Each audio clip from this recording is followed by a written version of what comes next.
Hello students, आप सभी का आपके अपने इस यूट्यूब चैनल ओल्ड मैथ्स चीजें पर तहे दिल से स्वागत है।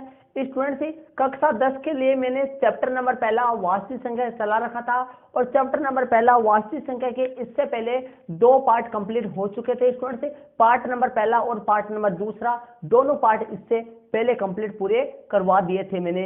पार्ट नंबर पहले में मैंने आपको आपकी प्रश्नावली 1.1 और प्रश्नावली 1.2 की जो बेसिक जानकारी थी वो मैंने क्लियर करवाई थी और पार्ट नंबर 2 में मैंने आपको आपकी प्रश्नावली 1.1 के पहले एग्जाम्पल नंबर जो 1 था वो मैंने क्लियर करवाया था। और लगातार चलते हुए ये पार्ट नंबर तीसरा है जिसमें मैं लगातार चलते हुए आपकी प्रश्नावली 1.1 के पहले उदाहरण नंबर 2 से वीडियो को स्टार्ट करूंगा। उदाहरण नंबर पहला इससे पीछे वाले पार्ट में क्लियर मैंने करवा दिया था और इससे पहले जो दो पार्ट बने थे उनको मैंने चैप्टर नंबर पहला वास्तविक संख्या की अलग से प्लेलिस्ट बनाकर प्लेलिस्ट में ऐड कर दिया है और प्लेलिस्ट का लिंक आपको इसी वीडियो के डिस्क्रिप्शन बॉक्स में या फिर आई बटन पे मैं दे दूंगा, तो वहां से जाके आप उन दोनों पार्टों को जरूर से देखें यदि आपने नहीं देखा है तो। यदि आप नहीं देखे हो तो स्टूडेंट्स इस चैनल के माध्यम से मैं प्रत्येक चैप्टर में प्रत्येक एक्सरसाइज का एग्जाम्पल बेसिक और सभी क्वेश्चन लगातार चलते हुए मैं किसी भी क्वेश्चन किसी पर्सनालिटी के एग्जाम्पल और किसी भी सवाल को आपको नहीं छोड़ रहा हूं। टोटल कंप्लीट आपको इस चैनल के माध्यम से कक्षा 10 से गणित का सिलेबस मिलेगा और कक्षा 10 का ही नहीं अन्य क्लासों का भी अपने चैनल पे उपलब्ध है। सभी क्लासों के लिए सभी क्लासों के लिए गणित का संपूर्ण सिलेबस आपके इस चैनल पे करवाया दिया जाएगा। तो स्टूडेंट से कक्षा 10 के या कक्षा अन्य कक्षा के कोई भी स्टूडेंट्स है उन तक वीडियो को जरूर से शेयर कीजिए ताकि वो भी चैनल के माध्यम से अपना सिलेबस पूरा कर सके। और साथ ही आप चैनल पे नए हैं तो चैनल को जरूर से सब्सक्राइब कर लीजिए। तो चलते हैं चैप्टर नंबर पहला वास्तविक संख्या का पार्ट नंबर तीसरा में उदाहरण नंबर 2 से वीडियो को अपन स्टार्ट करते हैं। चैप्टर नंबर पहला वास्तविक संख्या का पार्ट नंबर तीसरा है। इससे पहले दो पार्ट कंप्लीट पूरे हो चुके थे। तो आपके सामने उदाहरण नंबर दूसरा है। पहले क्वेश्चन को समझेंगे, देखिए क्या कह रहा है।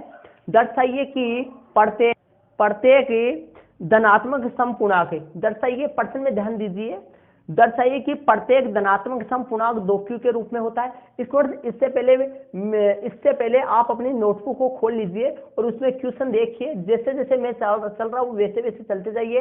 नोट अपनी बुक खोल लीजिए और नोटबुक खोल लीजिए, साथ में पेन ले लीजिए और अपने साथ साथ आप अपनी रफ नोटबुक में ऐड करते जाइए और उसके बाद में आप अपनी फेयर नोटबुक भी आराम से आप अच्छी तरीके से क्लियर पूरा बना सकते हो। चलते हैं, अपनी बुक खोल लीजिए और क्वेश्चन में ध्यान दीजिए। दर्शाइए कि प्रत्येक धनात्मक समपूर्णांक 2q के रूप में होता है और प्रत्येक धनात्मक विषम पूर्णांक 2q प्लस 1 के रूप में होता है जहां q कोई पूर्णांक है। स्टूडेंट्स ध्यान दीजिए, अपने को सिद्ध करना है। दर्शाइए कि प्रत्येक धनात्मक समपूर्णांक तो 2q के रूप का होता है और प्रत्येक धनात्मक विषम पूर्णांक 2q प्लस 1 के रूप का होता है। ये अपने को सीधे करना है। स्टूडेंट्स ध्यान दो, कोई भी सम संख्या अपन ले लेते हैं। जैसे मान लो मैं सम संख्या ले लेता हूँ 22 को मैं क्या लिखूंगा स्टूडेंट्स ध्यान दीजिए, 2 गुना 11 प्लस में 0। यदि मैं 22 में 2 का भाग दूं तो बताइए भागफल कितना आएगा 11, शेषफल कितना आएगा 0। आएगा नहीं आएगा? पक्का आएगा। शेषफल 0 और भागफल 2 आएगा। यदि मैं बात करूं 24 की बात करूं तो मैं इसको लिखूंगा 2 गुना 22, 2 गुना 11 दूनी 22, 22 क्या आ गया और यहां पर मैं लिखूंगा 12 लिखूंगा, यहाँ 12 दूनी 24 प्लस में 0 हो गया। मैं बात करूं यदि इसी के लगातार चलते हुए 26 की मैं बात करूं तो 2 गुना 13 प्लस में 0। तो बताइए ये जो सम संख्या आ रही है ये धनात्मक है। ये जो संख्या मैंने ली है ये कौन सी है? सम धनात्मक संख्या है। कौन सी संख्या है स्टूडेंट्स? ये सम धनात्मक संख्या है। ये जो मैंने संख्या ली है यहाँ पर ये सम धनात्मक संख्या मैंने ली है। तो ध्यान दीजिए ये सम धनात्मक जो संख्या है वो 2q के रूप की है कि नहीं है? देखो ध्यान से देखिए, इसको मैं लिख सकता हूँ 2 का 2। यहाँ पर देखो अलग अलग संख्या चल रही है तो मैं इसको a नाम दे दूंगा और ये 2 का 2 चल रहा है 2 दे दूंगा। ये देखिए अलग अलग संख्या चल रही है इसको मैं q दे दूंगा प्लस में शेषफल 0 दे दूंगा। तो यहाँ पर बताइए प्रत्येक संख्या बोलो, प्रत्येक जो सम संख्या वो किस रूप की है? प्रत्येक जो सम संख्या है वो 2q के रूप की है। प्रत्येक जो सम संख्या स्टूडेंट्स वो 2q के रूप की है कि नहीं है? पक्का आपके सामने क्लियर हो गया कि प्रत्येक सम धनात्मक पूर्णांक 2q के रूप का होता है। बात करता हूं विषम धनात्मक की। ध्यान से देखिए, पहले इस प्रश्न को करने से पहले समझने की कोशिश कीजिए। विषम संख्या में कोई भी सब ले लेता हूं, जैसे मान लो कि इससे पहले वाला ले लेता हूं, चलो 21 की बात करता हूं। इससे पहले वाला विषम संख्या में 21 ले लेता हूं, तो 21 की मैं बात करता हूं। 21 को मैं लिखूंगा स्टूडेंट्स 2 गुना 10 प्लस में 1 लिखूंगा। 23 को मैं लिखूंगा स्टूडेंट्स 2 गुना 12 दूनी 24, 12 दूनी 24 तो ज्यादा चला गया, 11 दूनी 22, 22 और 1 23। 25 को मैं लिखूंगा 2 गुना 12 प्लस में 1। तो इसी तरीके से यहां पर मैं क्या लिख पाऊंगा, तो देखिए इसको a ले लूंगा, a बराबर 2 गुना क्यू प्लस में शेषफल, यहां पर क्या हो जाएगा, शेषफल 1 हो जाएगा। तो बताइए प्रत्येक जो विषम धनात्मक पूर्णांक है वो किस रूप के आ गई, a बराबर 2q प्लस 1। प्रत्येक विषम धनात्मक पूर्णांक a बराबर 2q प्लस 1 के रूप का प्राप्त हो चुका है। किस रूप का, 2q प्लस 1। तो प्रत्येक सम संख्या 2q के रूप की होती है, प्रत्येक सम धनात्मक पूर्णांक 2q के रूप का होता है, और प्रत्येक विषम धनात्मक पूर्णांक 2q प्लस 1 के रूप का होता है। मतलब कि यदि किसी भी सम संख्या में 2 का भाग दे तो शेषफल 0 आएगा, 0 आ रहा है इस तरफ देखिए। और यदि प्रत्येक विषम संख्या में, विषम धनात्मक पूर्णांक में यदि 2 का भाग दे तो शेषफल 1 प्राप्त होगा। क्या प्राप्त होगा, 1 आएगा। तो यहां पर देख लीजिए, तो इस तरीके से विषम धनात्मक पूर्णांक में 2, देखो ध्यान से देखिए स्टूडेंट, यदि भी कोई भी सम संख्या तो उसमें 2 कॉमन अपन ले सकते हैं। देखो इसमें 2 कॉमन आसानी से आ सकता है। तो ध्यान दीजिए, सम संख्या में 2 कॉमन लिया जा सकता है, या सम संख्या 2 से विभाजित होती है। विषम संख्या 2 से विभाजित नहीं होती है, विषम संख्या 2 से विभाजित नहीं होती है। विषम संख्या में 2 का भाग दे तो शेषफल 1 बचता है। इसको आपको ऐड नहीं करना है, मैंने समझाने के लिए आपको लिखा है। तो यहां से अपने को यह सारांश मिला है कि प्रत्येक सम संख्या 2 से विभाजित होती है, अर्थात प्रत्येक सम धनात्मक पूर्णांक में 2 का भाग दे तो शेषफल 0 आता है। 2 से विभाजित होती है सम संख्या, और विषम धनात्मक पूर्णांक 2 से विभाजित नहीं होती है। तो देखिए सबसे पहले ये बात कीजिए, इस टाइप के प्रश्न 3 प्रकार के आएंगे। ध्यान से सुन लीजिए, पहले पूरा विवरण सुन लीजिए अच्छी तरीके से।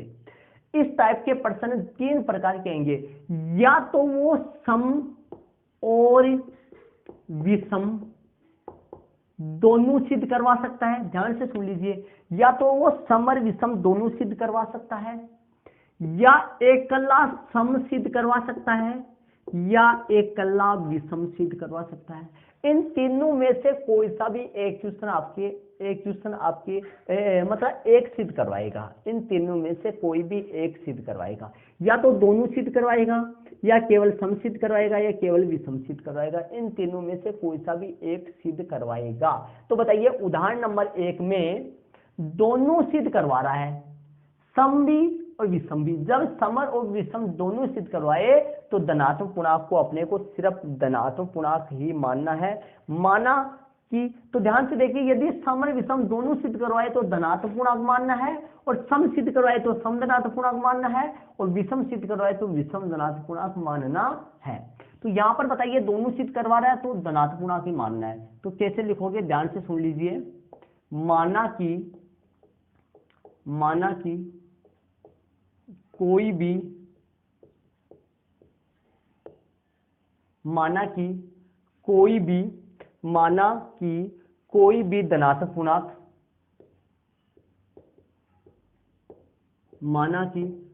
धनात्मक पूर्णांक, ए है। अक्स भी मान सकता हूं, वाई भी मान सकता हूं, लेकिन आपके सूत्र में ए चल रहा है इसलिए मैंने ए ही लिखा है। माना कि कोई धनात्मक पूर्णांक ए है, ठीक है। माना कि कोई भी धनात्मक पूर्णांक ए है, मैंने कोई भी धनात्मक पूर्णांक माना कि कोई भी धनात्मक पूर्णांक ए ले लिया। अब प्रश्नानुसार ध्यान से देखिए स्टूडेंट्स, जिसका भी अपन यहां भाग देंगे वो बी का मान होगा। प्रश्नानुसार भाजक, यहां पर किसका भाग दिया जा रहा है, देखो प्रश्न में क्या सिद्ध करवा रहा है, 2q सम धनात्मक पूर्णांक को तो 2q, विषम धनात्मक पूर्णांक को 2q प्लस 1। तो बताइए a बराबर bq प्लस r, तो ये कौन से रूप का था, a बराबर 2q प्लस में शेषफल 0 था। तो बताइए b का मान यहाँ पर कितना प्राप्त हो रहा है, प्रश्न के अनुसार b का मान कितना दिया अपने को, 2 दे रखा है। तो प्रश्न अनुसार भाजक b बराबर 2। प्रश्नानुसार भाजक b जो है वो कितना है, भाजक b जो है वो 2 है। तो ध्यान से देखिए, ये याद रखिए, सम और विषम दोनों सिद्ध करवाए तो धनात्मक पूर्णांक मानना है, और सम सिद्ध करवाए तो सम धनात्मक पूर्णांक मानना है, विषम सिद्ध करवाए तो विषम धनात्मक पूर्णांक मानना है। इस बात का पहले जरूर से ध्यान रखिए, ये लाइन जो याद रखोगे तभी आपका प्रश्न चल सकता है। तो माना प्रश्नानुसार भाजक, प्रश्न में दे रखा है भाजक b, जिसका अपन भाग दिए है, कोष्टक नहीं देखा तो सीधा भी कर सकते हो, प्रश्नानुसार भाजक b बराबर 2 है। अब इसे ध्यान से देखिए, यदि जब भी किसी भी संख्या में आप 2 का भाग दो, जब किसी भी संख्या में आप 2 का भाग दो, जैसे आप 2 का भाग दे रहे हो 24 में दे रहे हो, तो 2 एकम 2, शेषफल 0। हाँ, यहाँ पे एक बार समझ लीजिए आप अच्छी तरीके से, पहले समझ लीजिए, 4 शेषफल बचेगा, 2 दूनी 4, शेषफल आया 0। और यदि मान लो भाग आप 23 में 2 का, तो 2 एकम 2, माइनस करेंगे 0, ऊपर से 3 उतारेंगे, 2 एकम 2 माइनस 1। तो बताइए यहां पर गौर कीजिए, आप इन दोनों पे गौर कीजिए, यदि आपने 2 का भाग दिया तो शेषफल क्या क्या आया, या तो 0 या फिर 1। समझ लिया आप, शायद समझ में आ गया होगा। जब आप 2 का भाग दे रहे हो तो शेषफल क्या क्या आएगा, या तो 0 आएगा या फिर 1 आएगा, 2 कभी भी नहीं आएगा। और जब आप 3 का भाग दे रहे हो तो शेषफल क्या क्या आएगा, 0, 1 और 2, ये 3 आएंगे शेषफल, जब आप 3 का भाग दो तब है। और ध्यान से देखिए, इसका मतलब ये हो गया, मैंने यूक्लिड विभाजन जो बेसिक वाला वीडियो मैंने करवाया था उसमें मैंने आपको यह भी बताया था कि किसी भी संख्या में, जब किसी संख्या में किसी का भाग दो, r हर बार b से छोटा ही होता है। r जो है, अर्थात जो शेषफल है वो भाजक b से छोटा ही होता है हर बार। किसी भी संख्या का भाग दो, जो शेषफल आएगा वो उस संख्या से सदैव छोटा ही आएगा, या तो 0 आ सकता है या उससे छोटा आएगा।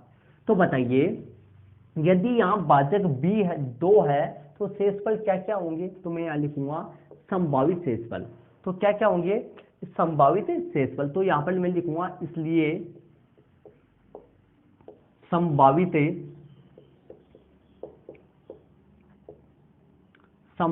शेषफल, इसलिए संभावित शेषफल 0,1 होगा। संभावित जो शेषफल होगा वो 0 या फिर 1 आएगा। क्या आएगा, 0 या फिर 1 आएगा। संभावित शेषफल r का मान जो होगा, यहां पर लिख देना r, यहां पर लिख देना क्या, r लिख देना। संभावित जो शेषफल आएगा, जो r का मान आएगा वो क्या आएगा, 0 या फिर 1 होगा। ठीक है, यहां तक समझ में आ गया होगा आपके शायद। इसके आगे चलते हैं, अपने सूत्र लगा देते हैं। अब सूत्र लगा देते हैं यूक्लिड विभाजन प्रमेय से। क्या लिख देते हैं, यूक्लिड विभाजन प्रमेय से। स्टूडेंट से मैं जो भी करवा रहा हूँ आपको तरीके से करा रहा हूँ, एक एक चीज को समझ के करवा रहा हूँ। आपको वीडियो को स्किप नहीं करना है, लगातार आपसे चलता रहना है। और यदि आप पूरा वीडियो देखिए, आपका कंप्लीट पूरा समझ में आएगा। और यदि आपको अच्छा लग रहा है तो वीडियो को लाइक जरूर से करते रहिए। स्टूडेंट से लाइक में कंजूसी ना कीजिए। तो यूक्लिड विभाजन प्रमेय से, यूक्लिड विभाजन प्रमेय से सूत्र लगा देंगे, a बराबर bq प्लस r। और यहाँ a बराबर bq प्लस r, और यहाँ जो है r जो है शेषफल जो है वो 0 से बढ़ाएगा। r जो है, r का जो मान है वो 0 हो सकता है या 0 से बड़ा हो सकता है, लेकिन भाजक जो है, भाजक मतलब जिसका अपन भाग दे रहे हैं उससे तो सदैव छोटा ही आएगा। ठीक है, मैं कंप्लीट पूरा समझाते हुए आपको आ रहा हूं, आराम से एक एक स्टेप में समझा रहा हूं आपको, पूरा तरीके से सवाल को कर रहा हूं, पूरा कुछ भी डाउट क्लियर नहीं छोड़ रहा हूं, पूरा क्लियर आपको करा रहा हूं। इसके बाद में देखिए, यहां पर आप क्या कर लेंगे, अपन मान रख देंगे। किस किस का मान रखेंगे, देखिए धनात्मक पूर्णांक मैंने a माना है तो a की जगह तो a रखूंगा, b की जगह 2 रखूंगा, q की जगह q रखूंगा। भागफल का अपने को पता नहीं है, प्रत्येक संख्या के लिए भागफल अलग अलग आएगा। जैसे मान लो 24 के लिए, 24 में 2 का दूं तो भागफल कितना आएगा, 12। 23 में यदि 2 का भाग दूं तो भागफल 11, भागफल नहीं भाजक है, भाजक क्या आएगा, भाजक जो आएगा वो भाजक तो b का मान आएगा, और जो q का मान है वो भागफल आएगा। क्यों का मान है भागफल आएगा। तो ये क्यों अलग अलग आएगा, प्रत्येक संख्या के लिए अलग अलग होगा। तो r जो है वो 0 और 1 रखूंगा।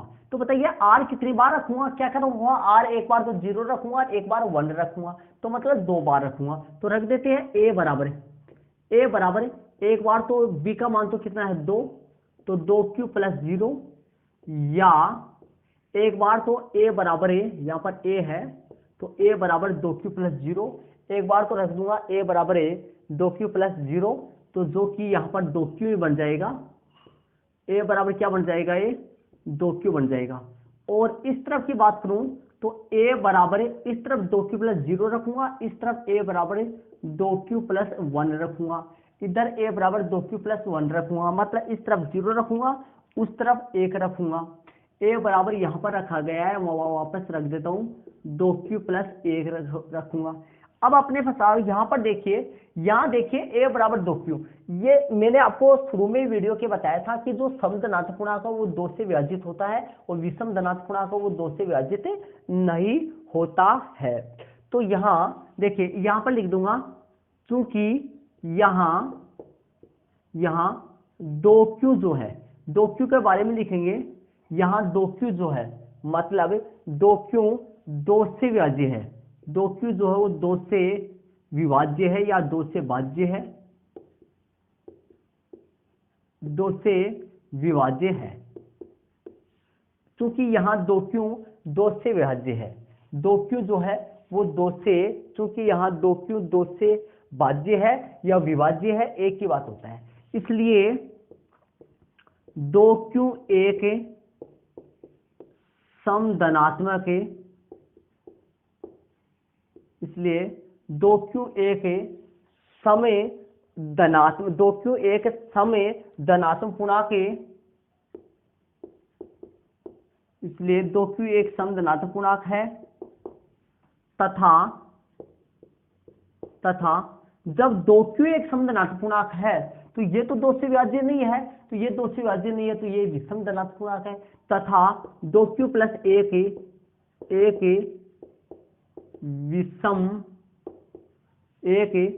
विषम धनात्मक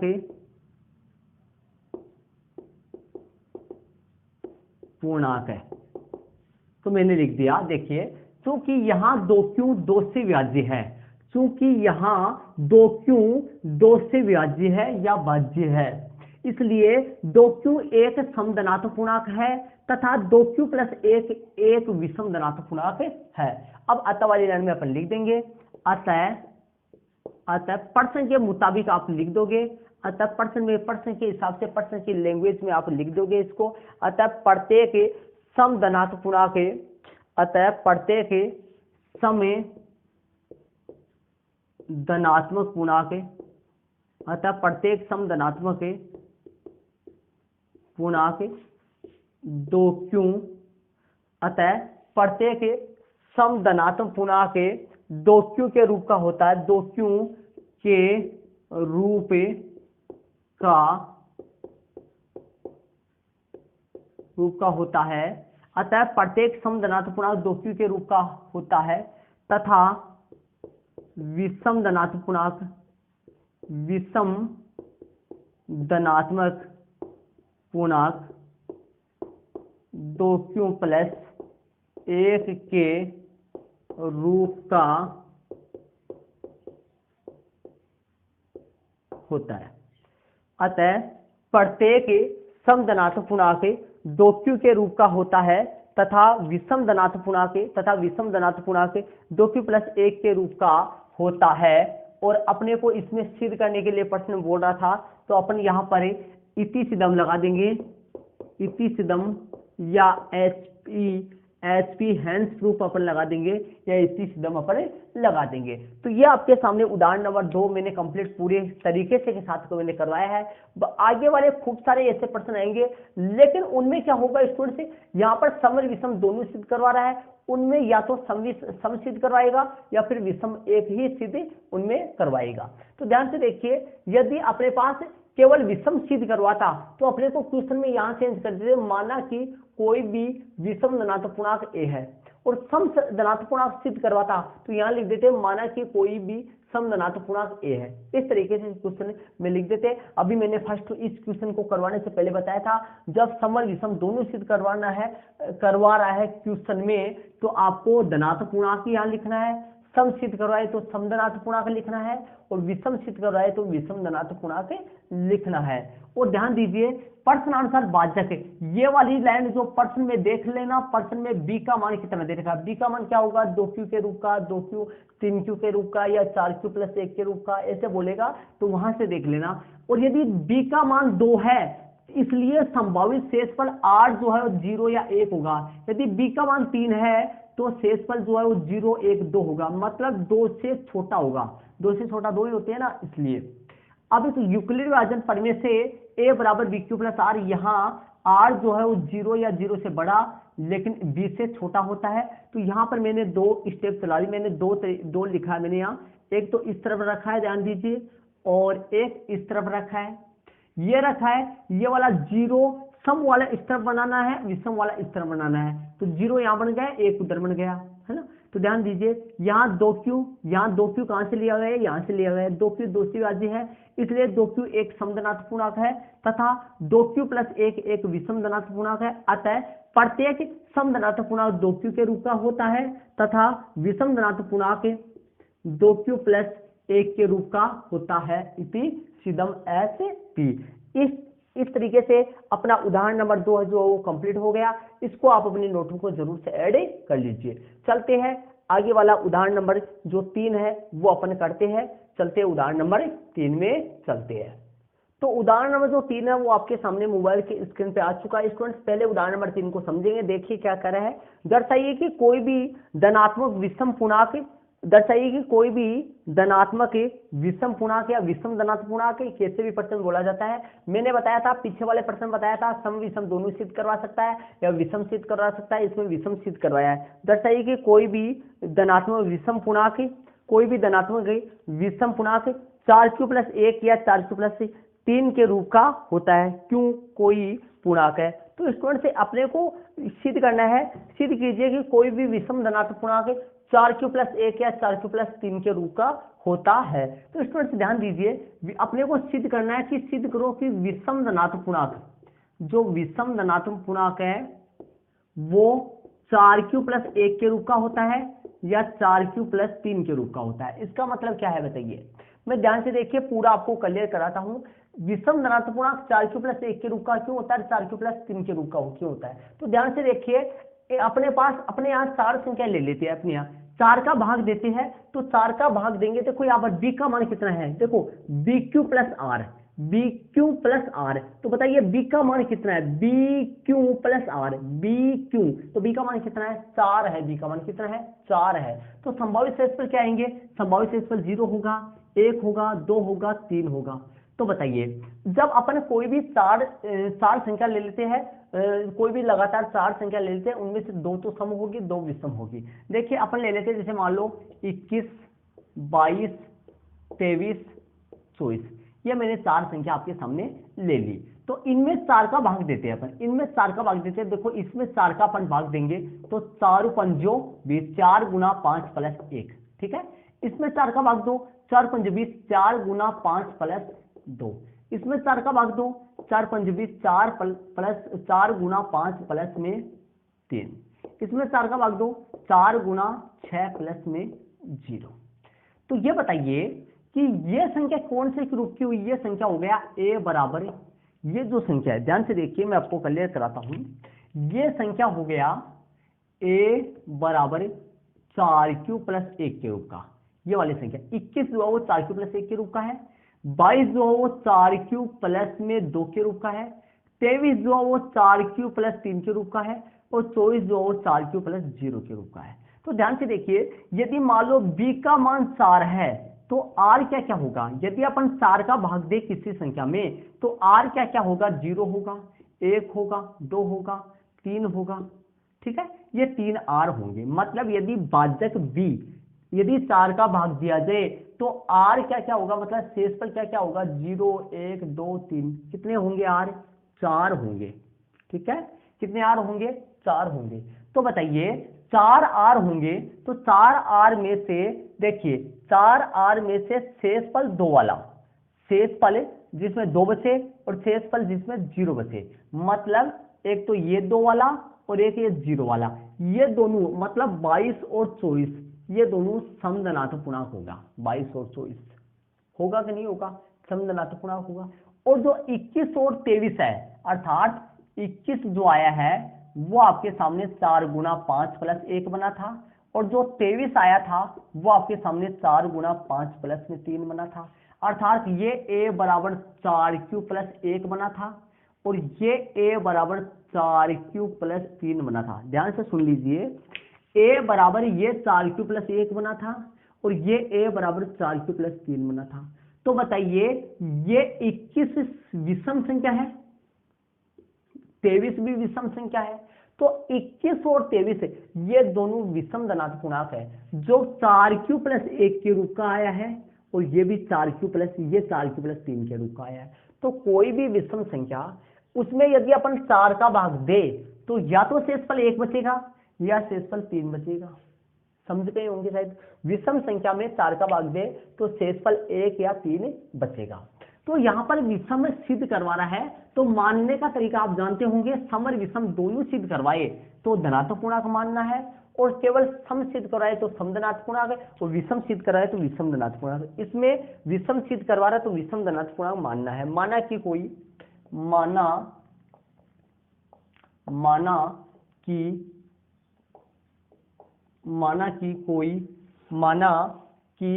कोई विषम धनात्मक पूर्णांक, कोई विषम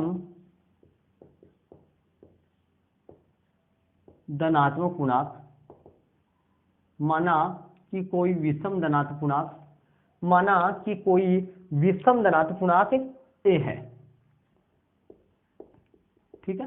प्रश्नानुसार तरीका वो या पीछे वाले क्वेश्चन के सेम, प्रश्नानुसार भाजक मतलब जिसका भाग दे वो भाजक b बराबर कितना है 4 है, ठीक है। इसलिए संभावित शेषफल,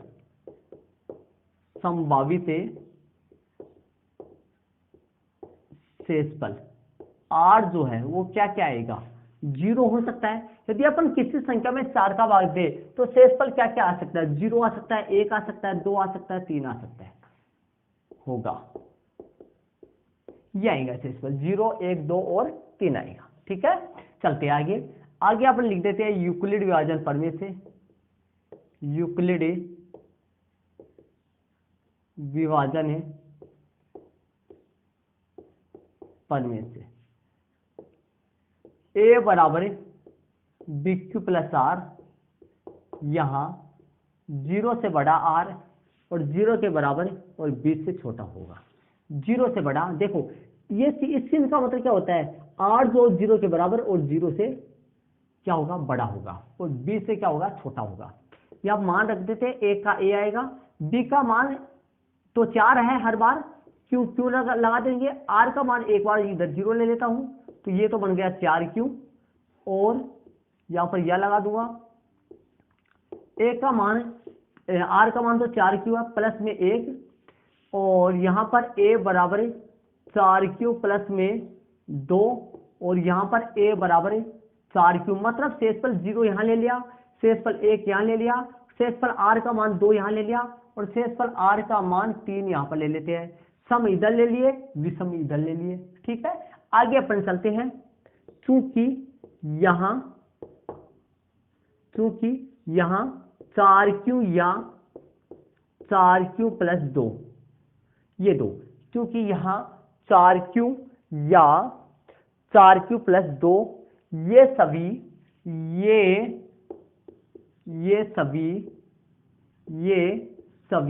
यहां 4q या 4q प्लस 2 ये सभी 2 से भाज्य है, ये सभी 2 से भाज्य है, ये सभी 2 से भाज्य आपके सामने है, ये सारे 2 से भाज्य है, अर्थात इनमें 2 का पूरा पूरा भाग जाता है, ये सभी 2 से भाज्य है। इसलिए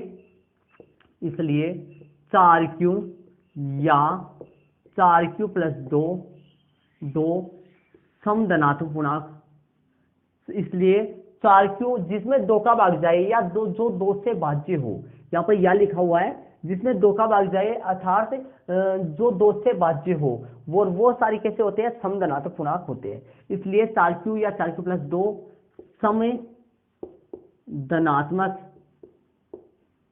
समधनात्मक पूर्णांक होंगे। इसलिए 4q या 4q प्लस 2, इसलिए 4q या 4q प्लस 2 समधनात्मक पूर्णांक होंगे तथा शेष कौन बच गया, 4q प्लस 1 या 4q प्लस 3, शेष 4q प्लस 1 या 4q प्लस 3 विषम धनात्मक पूर्णांक तथा शेष 4q प्लस 1 या 4q प्लस 3 विषम धनात्मक पूर्णांक होंगे। शेष जो है 4q प्लस 1 या 4q प्लस 3 विषम धनात्मक पूर्णांक होंगे। तो स्टूडेंट्स आपके सामने अब अतः वाली लाइन में अपने को जो सिद्ध करना है वो लिखना। देखिए ध्यान से समझने की कोशिश कीजिए, वापस समझाता हूं मैं आपको। सबसे पहले माना कि कोई विषम धनात्मक पूर्णांक ए है, मैंने विषम धनात्मक पूर्णांक ही माना, ध्यान दीजिए क्यों माना है विषम, क्योंकि विषम धनात्मक पूर्णांक ही सिद्ध करना है। यदि ध्यान से देखिए, यदि समर विषम दोनों सिद्ध करवाए तो दोनों मानना, मतलब समर विषम दोनों सिद्ध करवाए, जैसे इससे पीछे वाले उदाहरण नंबर 2 में समर विषम दोनों सिद्ध करवाया था तो मैंने यहाँ धनात्मक पूर्णांक ही माना था। इस उदाहरण में विषम सिद्ध करवाया है तो मैंने यहाँ विषम धनात्मक पूर्णांक माना है। समधनात्मक पूर्णांक सिद्ध करवाए तो समधनात्मक पूर्णांक मानना है, ठीक है। प्रश्नानुसार भाजक b बराबर कितना है, 4 है, इसलिए संभावित शेषफल r 0 1 2 3 होगा। संभावित शेषफल 0 1 2 व 3 होगा, ठीक है। अब यूक्लिड विभाजन प्रमेय से सूत्र यहाँ पर लगा दिया। ये वाली जो लाइन है, ये वाला इतना जो कार्य है यहाँ से लेकर यहाँ तक कार्य है, आप ऐड मत करना ऐसे गोला, ये मैं समझाने के लिए ऐड कर रहा हूँ। ये जो लाइन है ये आपके सामने सिर्फ सूत्र की लैंग्वेज है, ठीक है। अब a बराबर a है, b का मान 4 है, q का मान q है, लेकिन r का मान बदलते जाएंगे। r का मान अपने को 4 यूज करने हैं, अर्थात शेषफल 4 बार लिखना है, 4 लिखने हैं, 0 रखना है, 1 रखना है, 2 रखना है, 3 रखना है, 4 रखने हैं अपने को। यहाँ पर मैंने 0 लिखा तो इसको हल किया तो 4 क्यों आया, यहाँ पर 1 रखा, यहाँ पर 2 रखा, यहाँ पर 3 रखा, ठीक है। मतलब 0 और 2 इधर रखा, 1 और 3 इधर रखा, ठीक है। चूंकि यहाँ 4q या 4q प्लस 2 ये सभी 2 से भाज्य है, इसलिए 4q प्लस 1, इसलिए मतलब जब 4q प्लस 2 ये सभी 2 से भाज्य है, मतलब इसमें भी 2 का पूरा पूरा भाग जा रहा है और इनमें भी 2 का पूरा पूरा भाग जा रहा है, इसलिए 4q या 4q प्लस 2 समधनात्मक पूर्णांक होंगे। मतलब ये वाली लाइन ध्यान से देखिए, ये सभी 2 से विभाज्य है, तब 4q या 4q प्लस 2 समधनात्मक पूर्णांक होंगे। अतः तथा शेष 4q प्लस 1, जब ये समधनात्मक पूर्णांक है तो शेष कौन है, 4q प्लस 1 या 4q प्लस 3 विषम धनात्मक पूर्णांक होंगे। अतः वाली लाइन अपन लिख देते हैं। क्या सिद्ध करना, अपने को विषम वाला ही सिद्ध करना था। अतः प्रत्येक धनात्मक विषम पूर्णांक, अतः प्रत्येक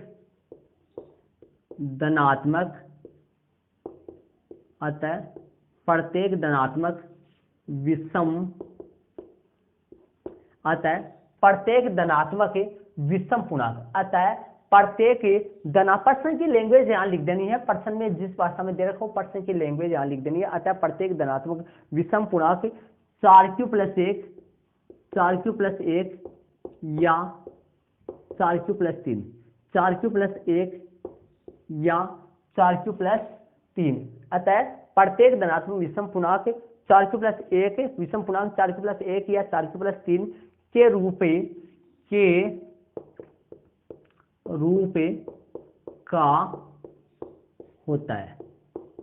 रूप का होता है, ये स्टूडेंट्स आपका उदाहरण नंबर जो 3 है वो कंप्लीट हो गया। एसपी मैंने लगा दिया, आप एसपी मतलब हैंस प्रूफ होता है और आप इतिश दम भी लगा सकते हो। ये आपके सामने उदाहरण नंबर 3 हो गया। उदाहरण नंबर 1 और उदाहरण नंबर 2 इन दोनों क्वेश्चन सेम ही क्वेश्चन है, सिर्फ चेंज क्या हुआ है, आता वाली लाइन में अपने उदाहरण नंबर 2 में क्या लिखे थे, अतः 2q समधनात्मक पूर्णांक, अतः दो प्रत्येक समधनात्मक पूर्णांक 2q के रूप का होता है तथा प्रत्येक विषम धनात्मक पूर्णांक 2q + 1 के रूप का होता है। ऐसे लिखा था उदाहरण नंबर 2 में। उदाहरण नंबर 3 में जो अभी करवाया है, ये वाला जो उदाहरण नंबर 3 है, इसमें मैंने प्रत्येक धनात्मक विषम पूर्णांक सिद्ध कराया था। तो अतः वाली लाइन में चेंज हुआ, बाकी सारा सेम आया है। और वहां पर ऊपर वाली लाइन में थोड़ा चेंज है। ऊपर वाली लाइन में पीछे वाले उदाहरण में, उदाहरण नंबर 2 में धनात्मक पूर्णांक ही मानना था, क्योंकि वहां पर समृद्ध विषम दोनों सिद्ध करवा रहा था, इसलिए। समझ गए होंगे स्टूडेंट से। इस टाइप के सवाल आपकी बुक में ध्यान से देखिए, इस टाइप के सवाल कितने हैं। प्रश्नावली 1.1 और 1.1 के उदाहरणों में से इस टाइप के सवाल है, तो कितने हैं देखिए, मैं आपको बताता हूं। तो स्टूडेंट मैंने आपके यहाँ पर लिख दिया है आपके सामने, यहाँ पर देखिए एक्सरसाइज 1.1 में आपकी प्रश्नावली 1.1 है, उससे पहले उदाहरण नंबर 2, 3 और क्वेश्चन नंबर दूसरा और तीसरा, ये जो 4 क्वेश्चन है, उदाहरण नंबर दूसरा और तीसरा मैंने इसी वीडियो में करवाया है आपके। उदाहरण नंबर 2 इससे पीछे वाले क्वेश्चन, इसी वीडियो में इससे पीछे वाला क्वेश्चन करवाया था। और उदाहरण नंबर 3 जो है, ये उदाहरण नंबर 3 अब मैं करवाया हूं। और प्रश्नावली आपकी एक्सरसाइज 1.1 में, प्रश्नावली 1.1 में क्वेश्चन नंबर दूसरा और तीसरा भी इसी टाइप का है। तो कुल मिलाकर ध्यान से देखिए, 4 क्वेश्चन आपकी प्रश्नावली 1.1 में 4 क्वेश्चन इसी टाइप के है, सेम। बस वहां पर संख्या वगैरह था, बी का मान है यहाँ पर 4 आ रहा है, और एक प्रश्न नंबर दूसरे में, तीसरे में शायद एक में 6 है, एक में शायद 4 है। तो इस तरीके से 4 तो इसमें ही है। तो इस तरीके से सिर्फ बी का भाजक, ये बी का मान चेंज हो रहा है, इसीलिए। तो प्रश्नावली 1.1 में इस टाइप के टोटल सवाल 4 है, जिनमें से 2 तो उदाहरण है, 2 क्वेश्चन है।